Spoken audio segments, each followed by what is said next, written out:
myself, Bobby G, Randy had the recap of the finals, Game 7 on Sunday. You can go on over to the Audible podcast YouTube channel. Check that out if you want to. But hey, y'all know the deal is, man. Let's get to it. Obviously, we got to get to it. Yeah. What's good, Omar? Hey, shout out to Omar, Ballin' Buds, Sports and Entertainment. Just had a fantastic show for the last 2 hours on his channel with Omar. He had Bobby G on there as well, and Melvin Wall. Shout out to Melvin Wall, Man Down Sports. They had a great and I forgot the other gentleman's name. So if you can, Omar, put his name in the chat in his YouTube channel. I thought he had some great information as well. There's some good knowledge of basketball. As you see the headline, it's NBA off season 2025. A lot of moves have gone down. Some started before the finals ended. Obviously, the Desmond Bane trade pretty much kicked it off Sunday as Game 7 was finishing up. The KD trade happened before the Game 7.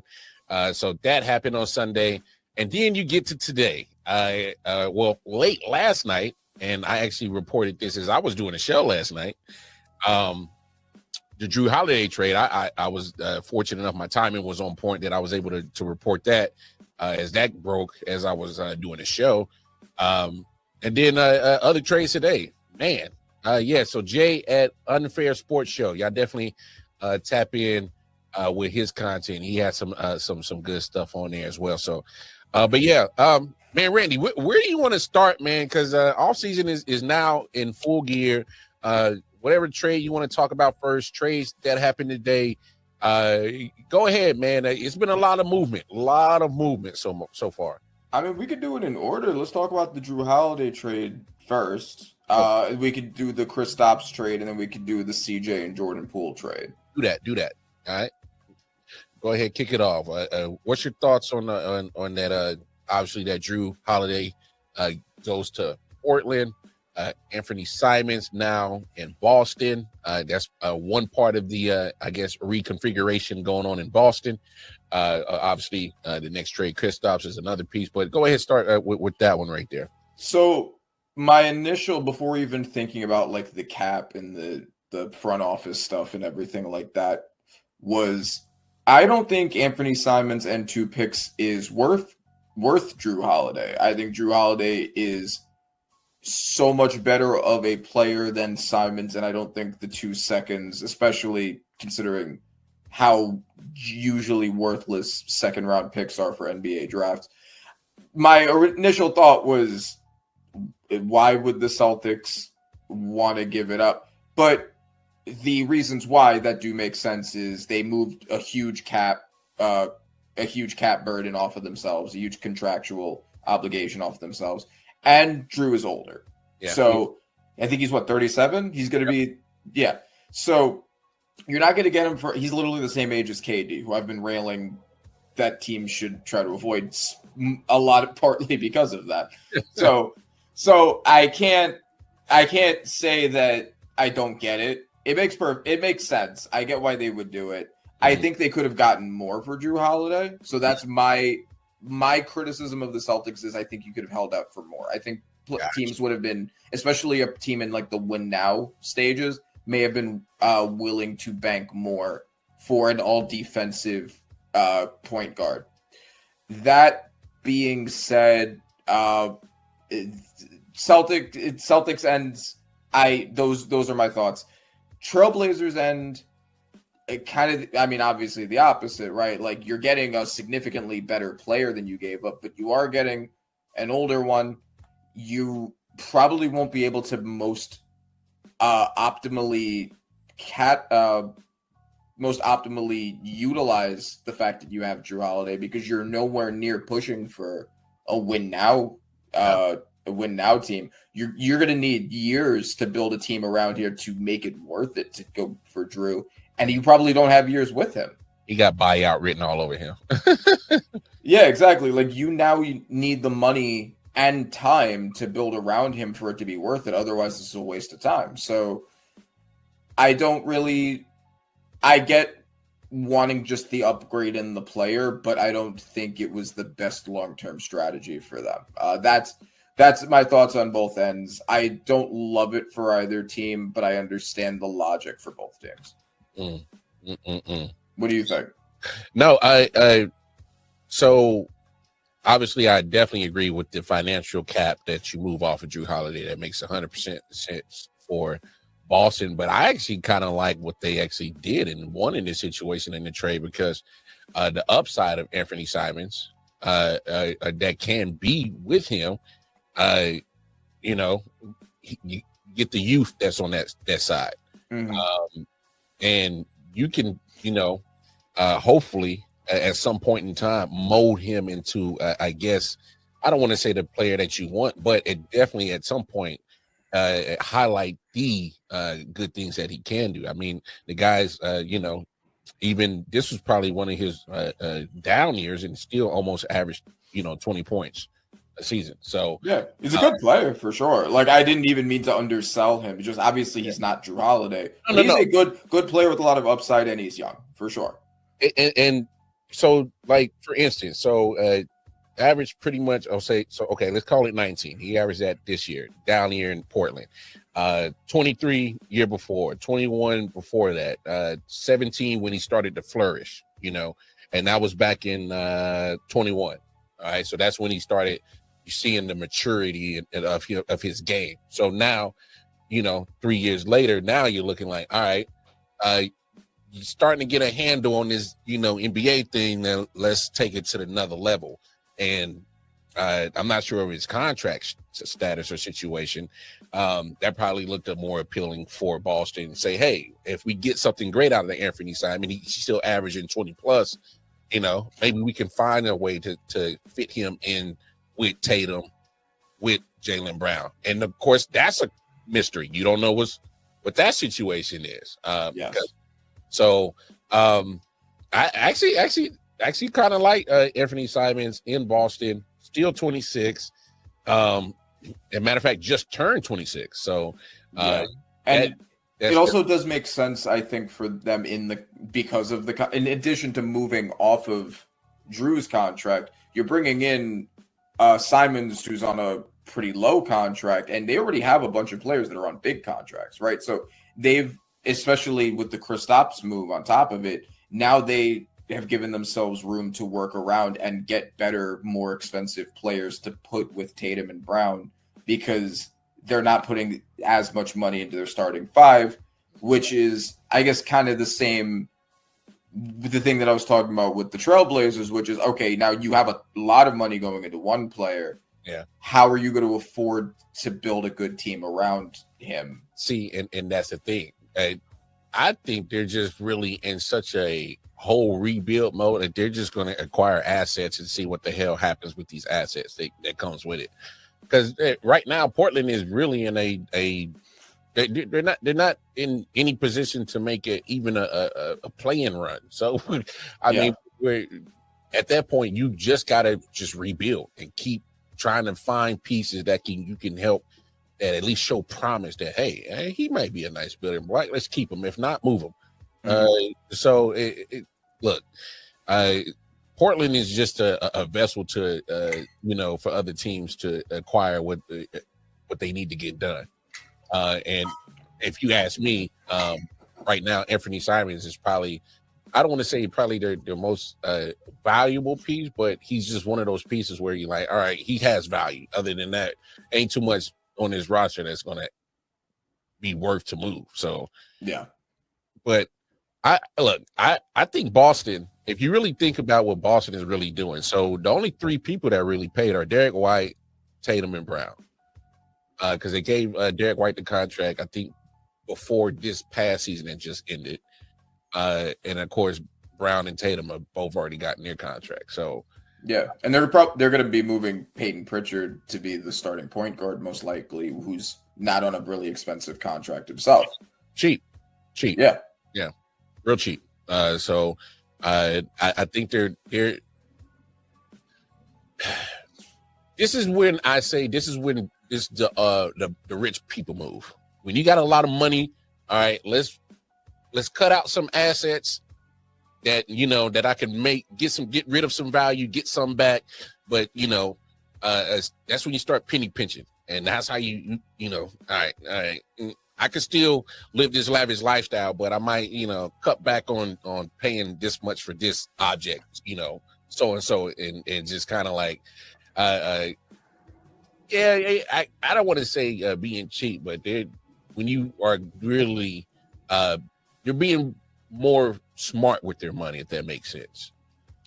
Because contract makes a lot of sense. That makes perfect sense. I do think the Celtics, just between the two moves, and I especially understand the Kristaps move because he's barely there. Yeah, I understand the logic of it. I do think that this might be the sign of them potentially overreacting a little bit to the fact that Tatum's not going to be there next season and not thinking beyond next season. I understand the logic behind these two trades. Mm-hmm. I just think that it kind of looks like they're having a bit of a fire sale.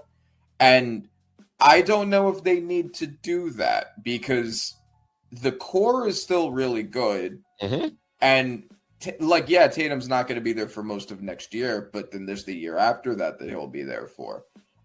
He's still not that old. Like Tatum's what, like in his early 30s?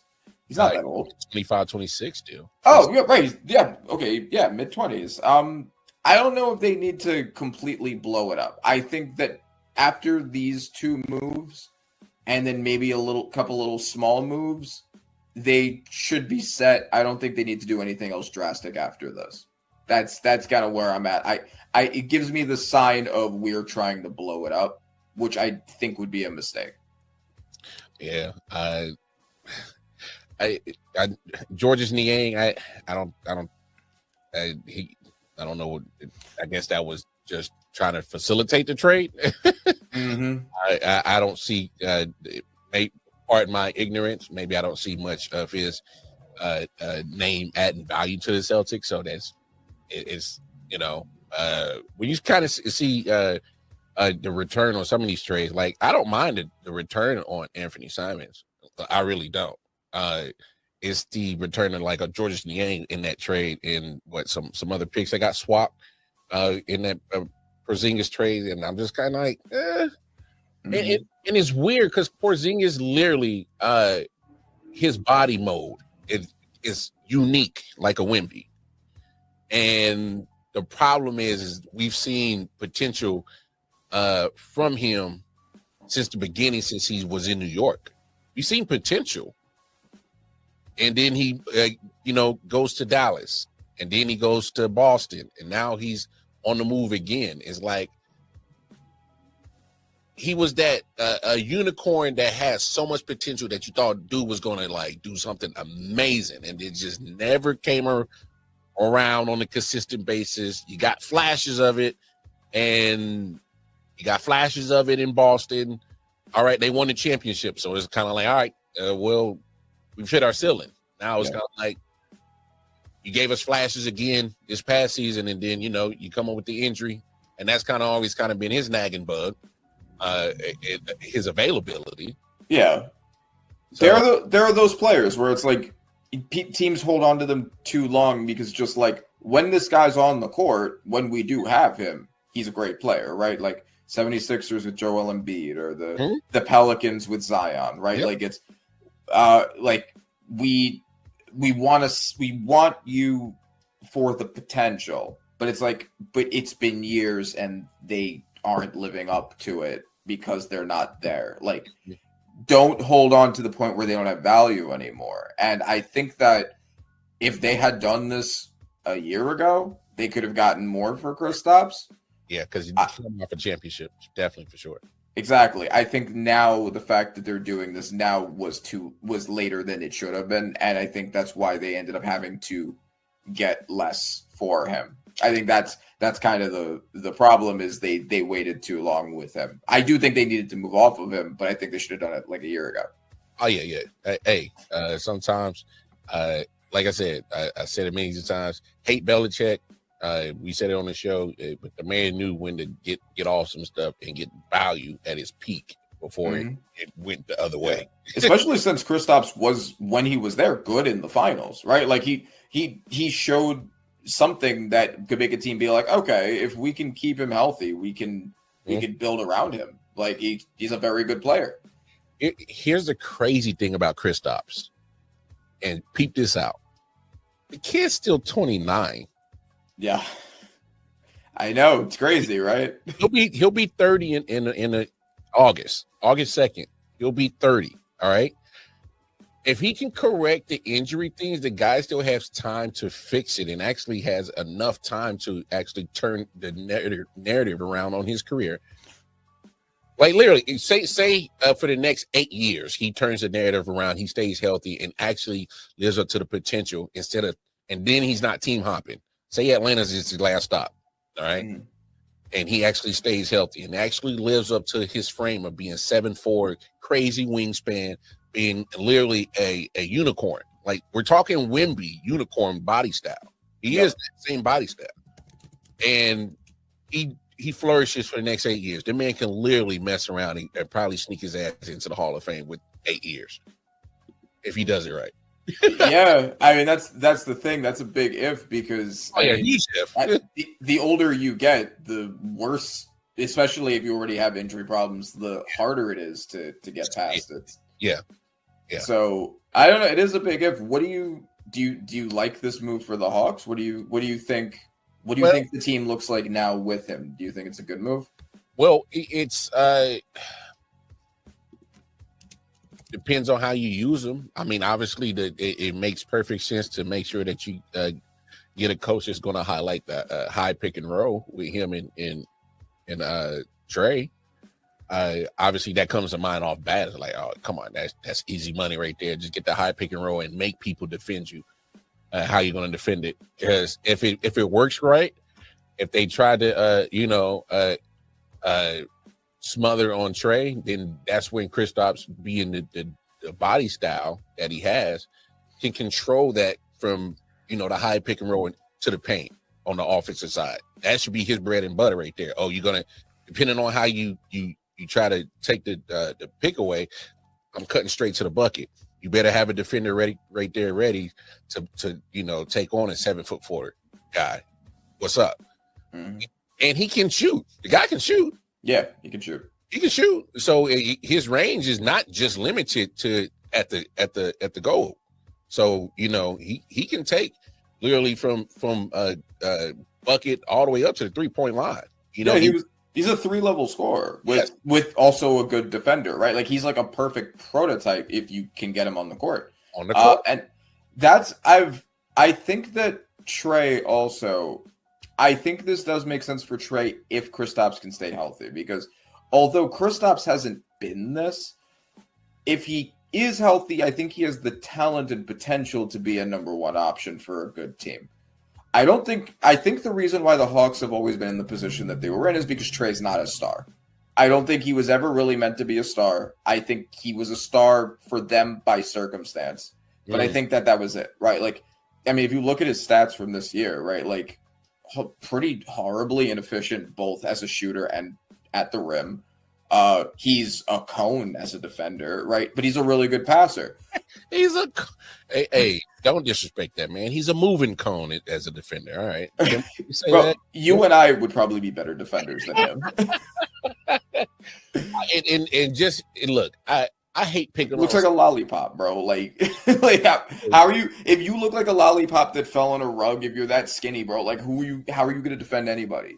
And that was going to be my, like, I hate to make fun of his size, but is he Trey's not even cracking 6'4". 6 foot if I'm correct.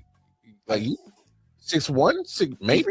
I think he might be 6'1", and the height is part of it, but it's also just because he's so skinny. Small. He's skinny.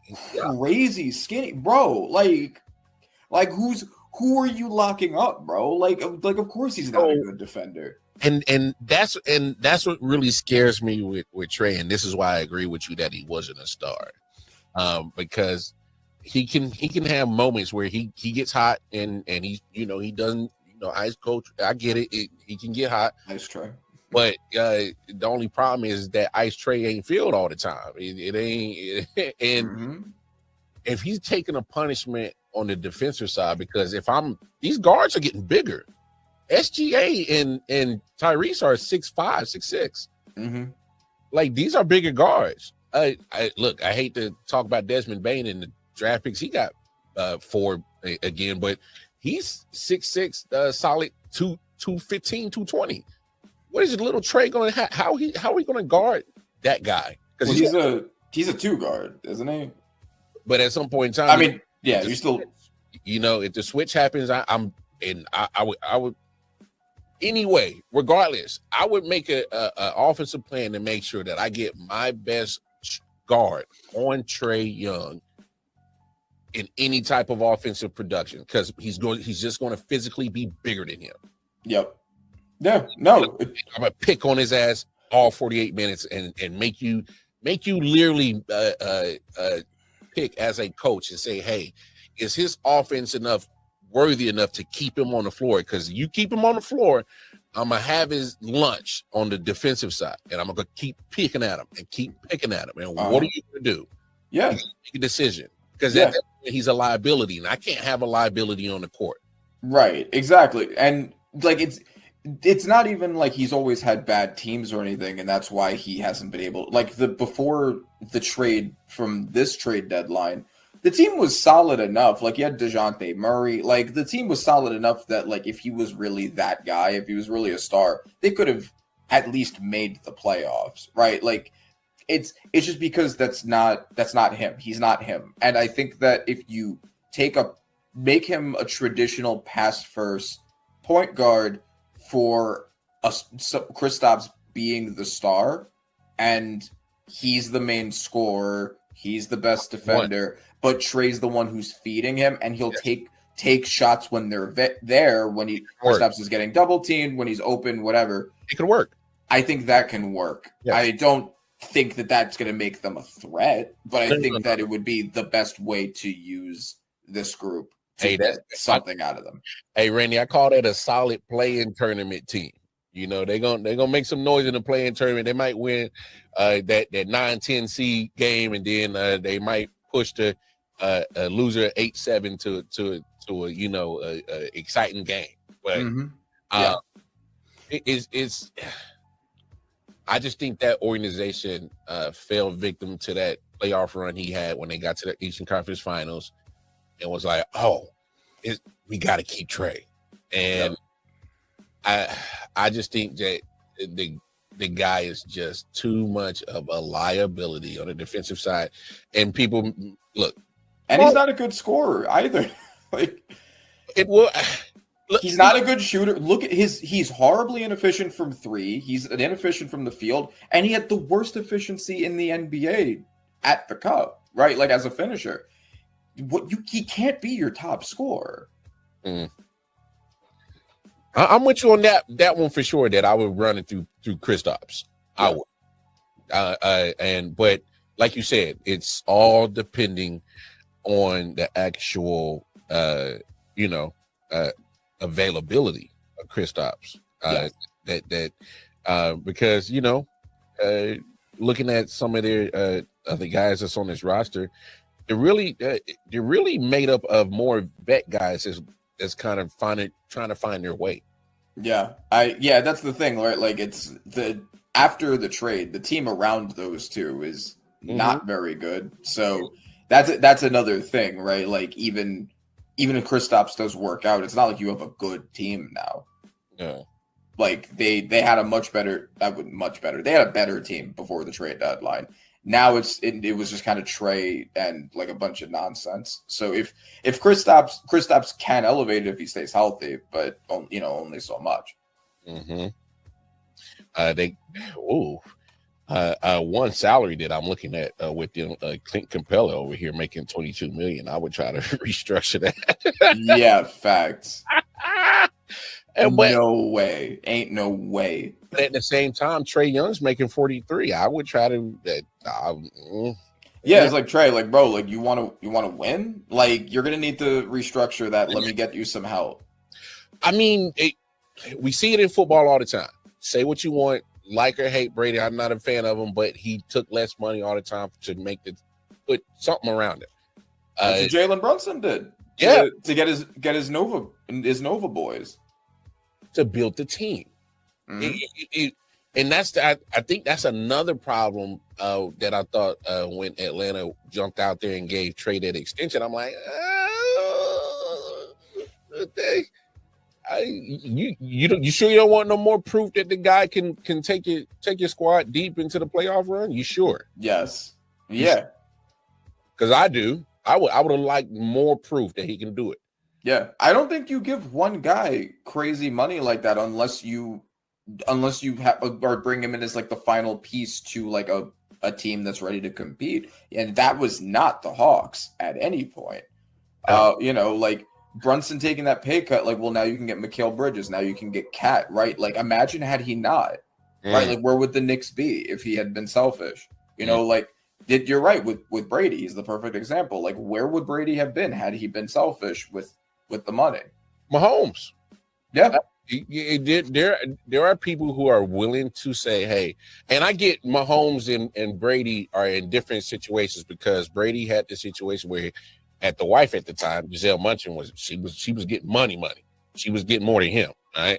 Money. She was getting in that fashion model international money was crazy. She was getting crazy money.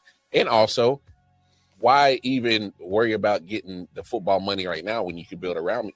Tom was at that point in time was doing plenty of endorsements, getting money on that shit. Same with Mahomes. He's got plenty of endorsement money. So it's like, hey, build the team. Because that's how.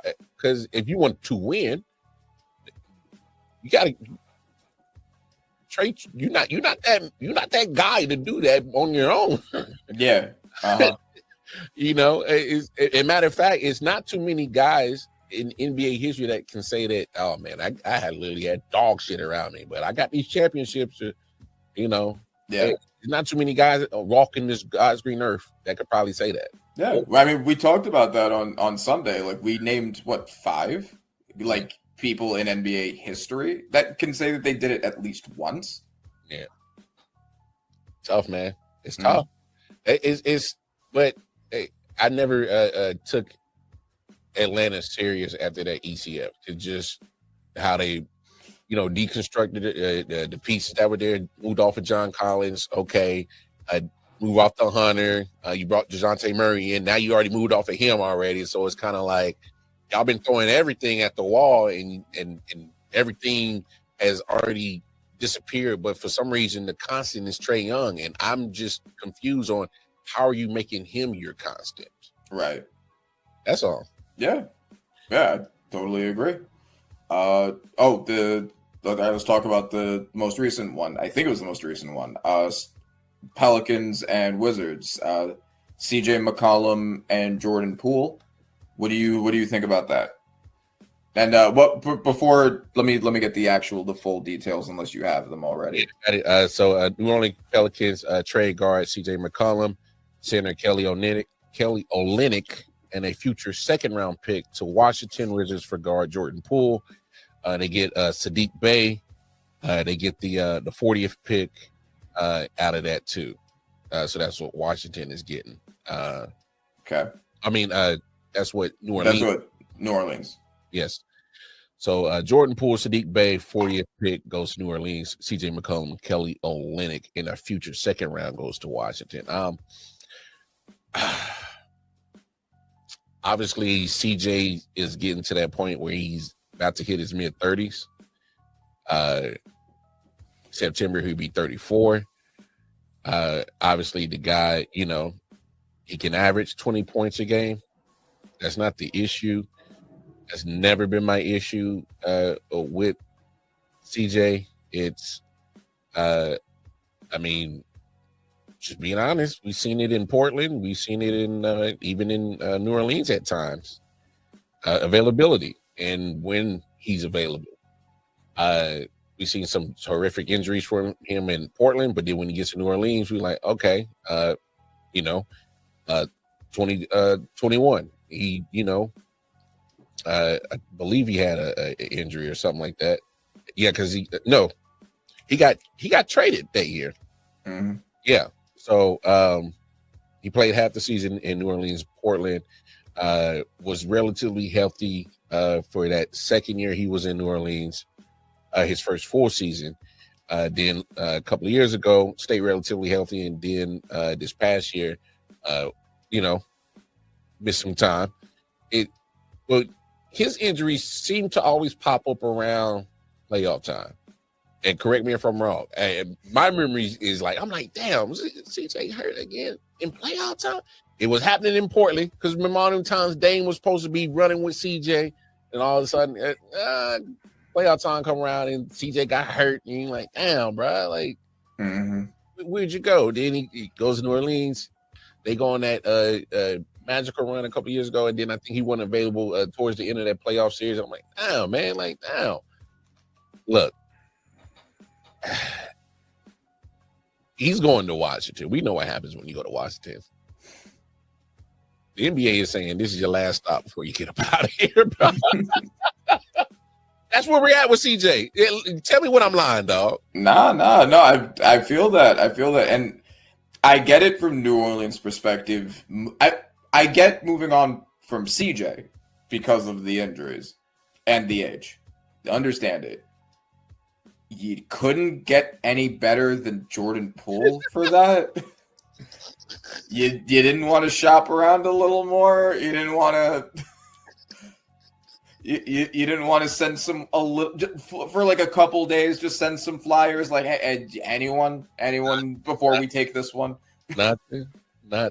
You just that's the only thing that's really about this trade is like, damn, Jordan Poole found a way to get out of Washington, and your ass is going to Washington, getting stuck there. And Washington found a way to get out of that horrible Jordan Poole contract. Yes, that shit is terrible, bro. Bro, what? New Orleans saw that and were like, we'll take that. That's crazy to me. Like, and it's the way that the trade is structured, like it's a relatively even trade. Like it's almost as if they're equivalent players. They're not. Like CJ's injured a lot, but he's at least good when he's there. I swear it's like a complete like cancel out. Let's find a way to like what you need out this trade. I need to get rid of this guy. You need to get rid of that guy and some of his money. Let's make something happen. Yeah, for real. Like I don't think either team's better now. Like Washington has some more money. That's it. I don't think Washington's a good. Well, I mean, they were not going to be a good team, but I don't even know if they're necessarily a better team. Here's the problem I have with New Orleans. All right, pretty much 36.7 million sitting on Zion, 29.5 sitting on DeJounte Murray, 29.6 sitting on Jordan Poole, 23 sitting on Bruce Brown. You got a lot of money invested in a lot of potential and Jordan Poole.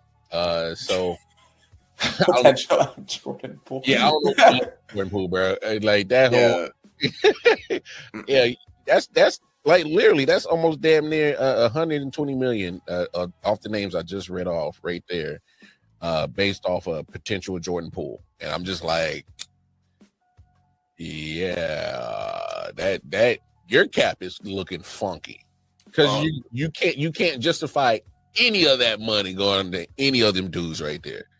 Why can't New Orleans teams figure out cap? Like it's the same. The Saints have been in the Saints have had the same debt as the U.S. federal government since the Drew Brees era, and now the Pelicans with this. Like, what is it about New Orleans teams and managing money? I don't know. It's a very weird, interesting pattern. You know what they do? They go, hey man, let's just make it happen. We'll figure it out down the line. Yeah. No, I guess that's basically the problem.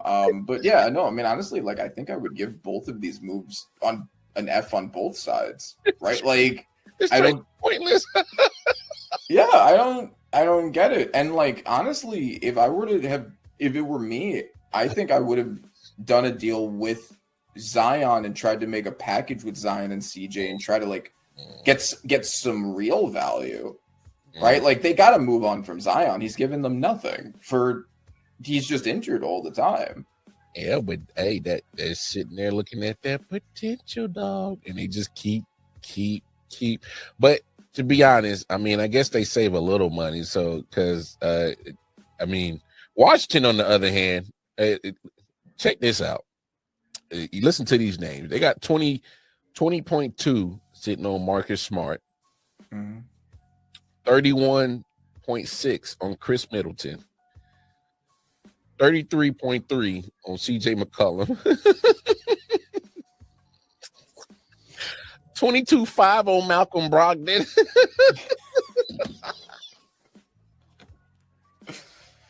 Oh man. Hey fam. Hey bro, I'm in the wrong fucking business. I wish I would have never put down the basketball, dog.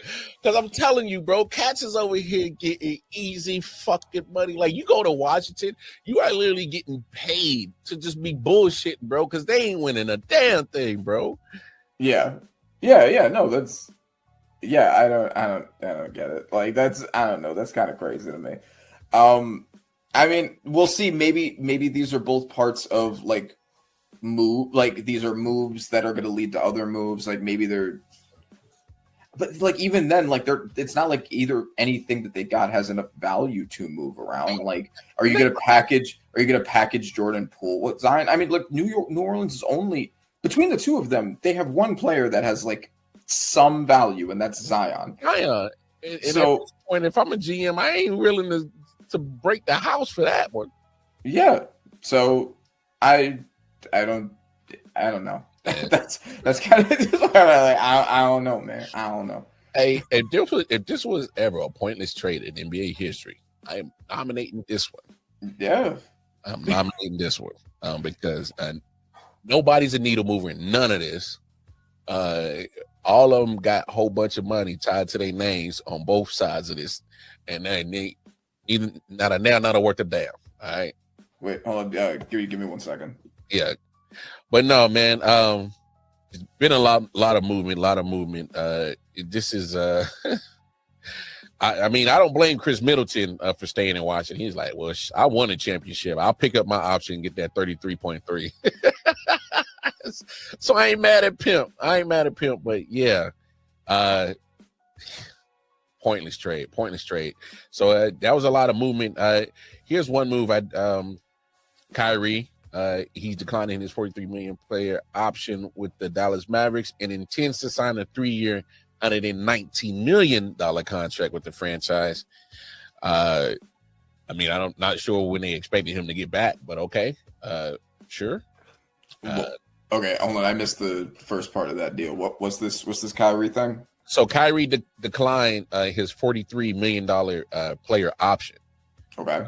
And then he ended up signing a 3-year, $119 million contract. So pretty much they just ripped that contract up and just did a new one. So he's staying in Dallas. That's a long time for someone as old and injury prone as Kyrie. Well, to be fair, he gave him almost pretty much like a $4 million discount, I guess. Yeah. Right. Okay. That's what it was. So, but it was more like, I guess that's the best way I could frame it. Because instead of taking the $43 million this year, you take 39.6. So I'll give Dallas some slack on that, in that because they're getting Cooper Flog now, and he's going to be on a rookie deal.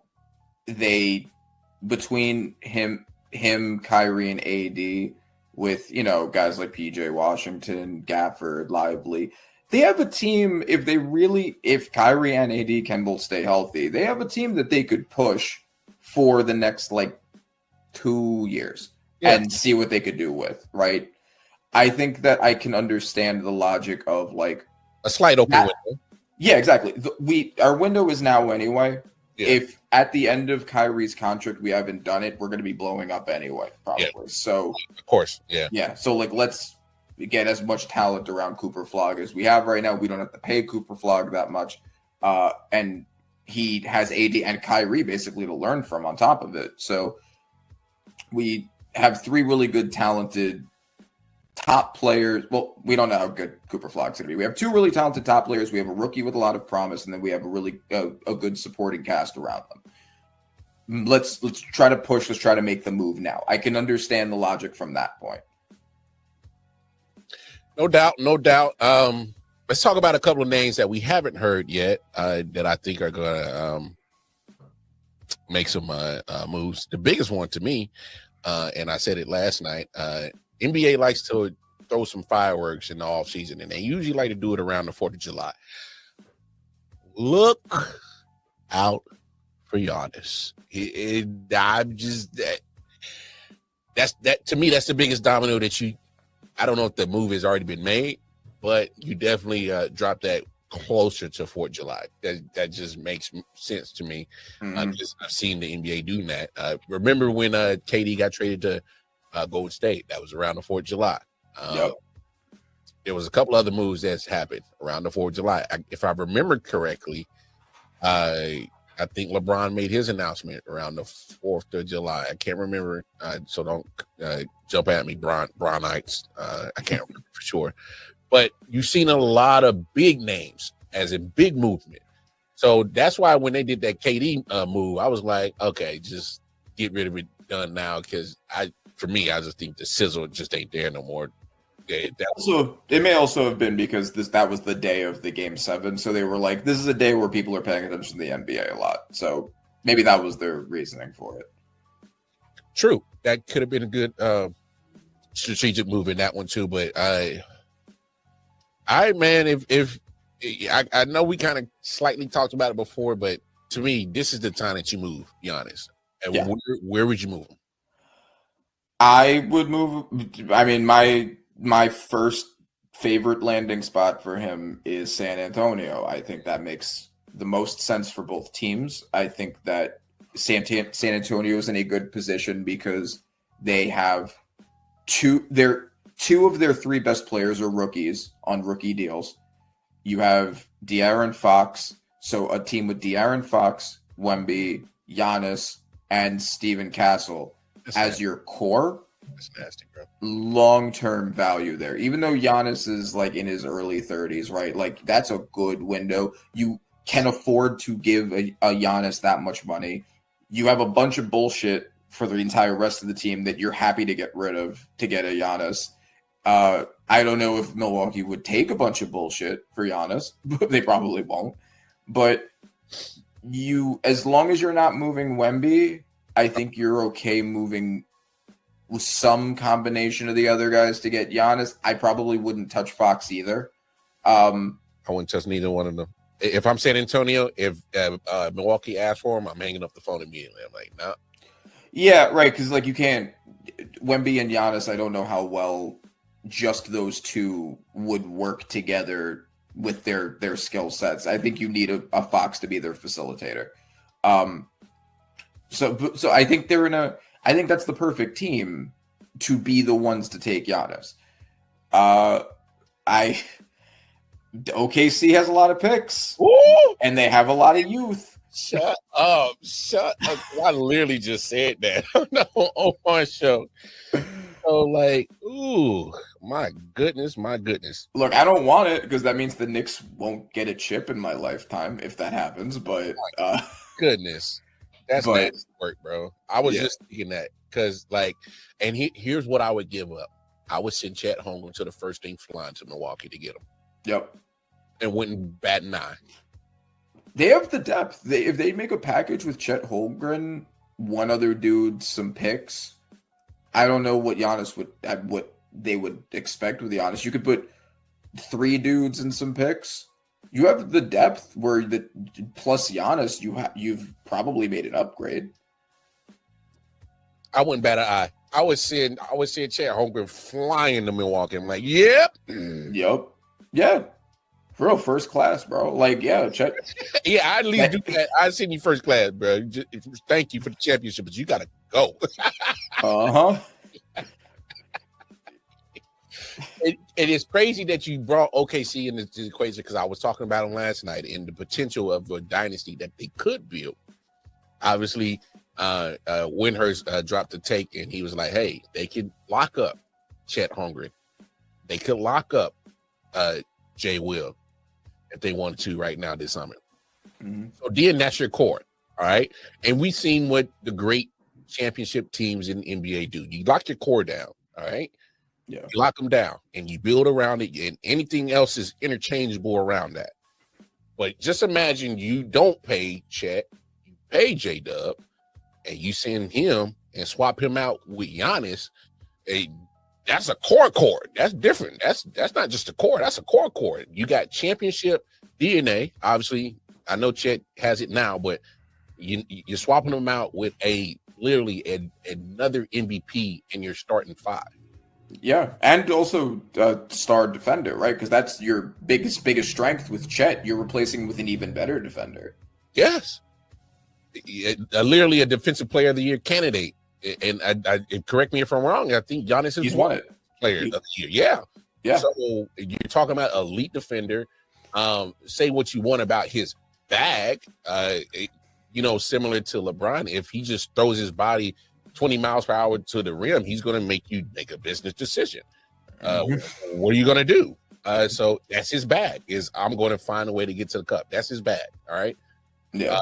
And that works. Trying to guard Giannis and Shea is going to be nuts, right? Like, what do you do? So I think that OKC is another team that, for a team that is in the position to offer something that would be worth it for them to offer, I think they do make sense. Obviously, nobody's going to like that unless you're from Oklahoma City, but they have youth, they have depth, they have picks, and nobody on the team is an insane amount of money.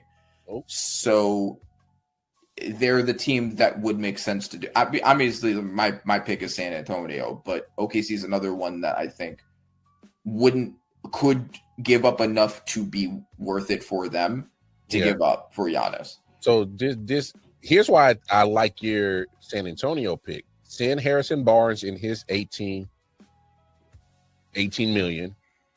Devin Vassell, who's 24 at shooting guard. So I would say Milwaukee needs a guard. Send both of those. Devin Vassell is at 29-3. So put them two in that deal. Send them to Milwaukee. Get Giannis back. Y'all can work out the conversation. Here's the kicker. Wemby's only at 12.7 on that rookie deal. Mm-hmm. That looks lovely. Yeah, facts, man. It's just like, we got money to spend. That looks lovely. I mean, literally, your star player is cheap. He'd be the cheapest on your roster between him, D Fox, and Giannis. He'd be the cheapest. Because D Fox is coming in at 34.8. I'm gonna pull up Giannis's in a second, but like, bro, you're not killing your cap.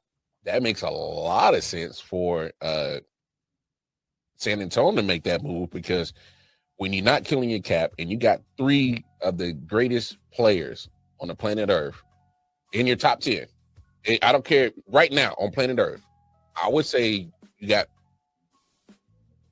Wemby is in, Giannis is in there. De'Aaron Fox might make your top 20. Yeah, top 20, top 25. Yeah. So, and it ain't breaking your bank. So Giannis is at 48.7. Plus the rookie of the year from this year is another young guy on that team if you don't move him in the trade. Nah, Milwaukee's gonna ask for that. They got to. You gotta get. I mean, if you move off of Giannis, like, you still gotta.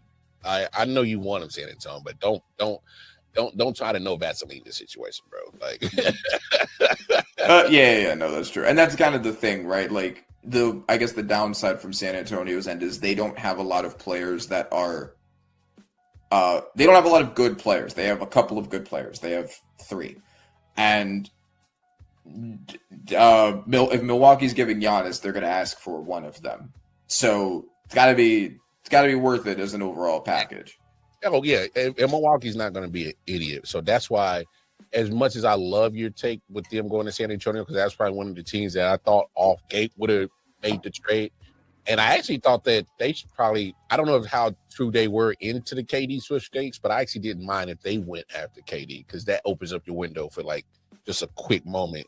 Yeah. Imagine KD, De'Aaron Fox, and Wemby in your starting five. That'd have been crazy. So, but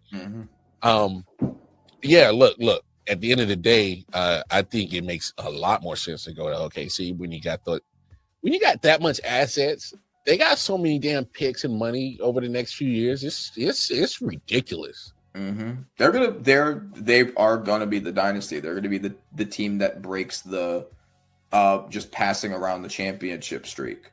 Like I see it. Like I don't see any reason that they're not going to be as good next year as they were this year. But you know what's crazy though? If they feel like none of these players are going to work out and they don't pay them, don't give them the contract extension, no worries. I got the assets to move off you and get value for you and just do a quick reset. But it's not a rebuild, and it's damn sure it's more like a quick retool. Yeah. That's exactly it. Like they can retool. Like if they make a trade with Chet in some package, like they swap him out and get a couple of guys or one guy that's more reliable or whatever they end up doing there. Right, like the team's now either a lateral move, which makes them a championship caliber team still, or they're even better. Any player that comes to mind outside the name Giannis that you think make perfect sense for either your team or a team to go get him? It's like, is there a name that you think that, man, come on, man, this guy needs to, his situation ain't no good. Let's move this guy. Go get him. He would add value to somebody.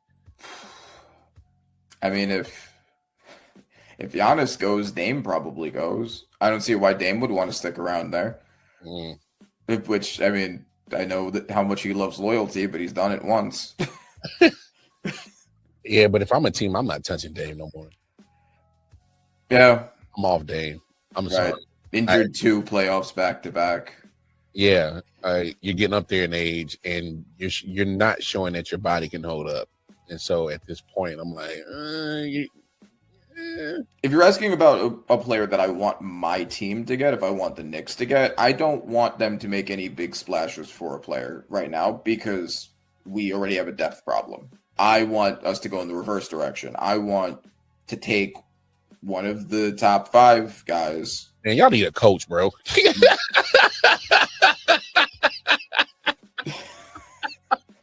Why don't y'all handle that shit first, huh?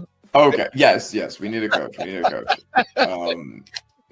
Hey, but once we get that coach, I want him to have the best situation possible, and I think that would be made the best by doing a reverse trade where we trade one of our top players, preferably Mikal Bridges, if someone's got to do it, to get some depth.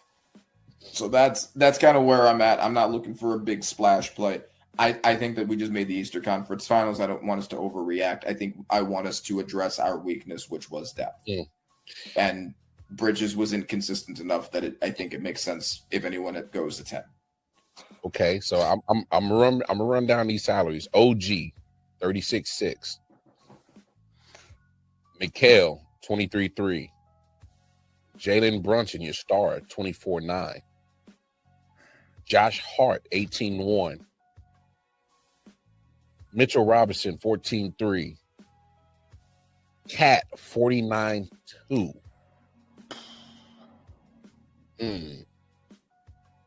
That's that Cat. Yeah. Ooh, bro. Because, I mean, if you look at those numbers, right, like, Bridges is not very expensive. I guess if you were to make an argument for keeping him, like, that would be the argument. Yeah.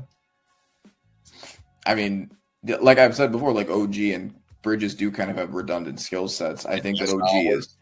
That's what I'm glad you picked it up before it came out of my mouth, because I'm looking like, I like OG, but that 36.6 looks like, bro, I hate you for that one, bro.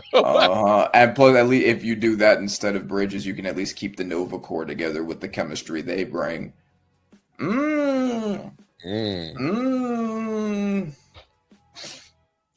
I'd pick up the phone. I'd pick up the phone. See how many solid rotational players we can get for him. OG, hey, if Devin Bain can go for the first round pick, he went for. Oh yeah, no, for real. OG, we could get a lot for it if that's the standard. If that's the standard.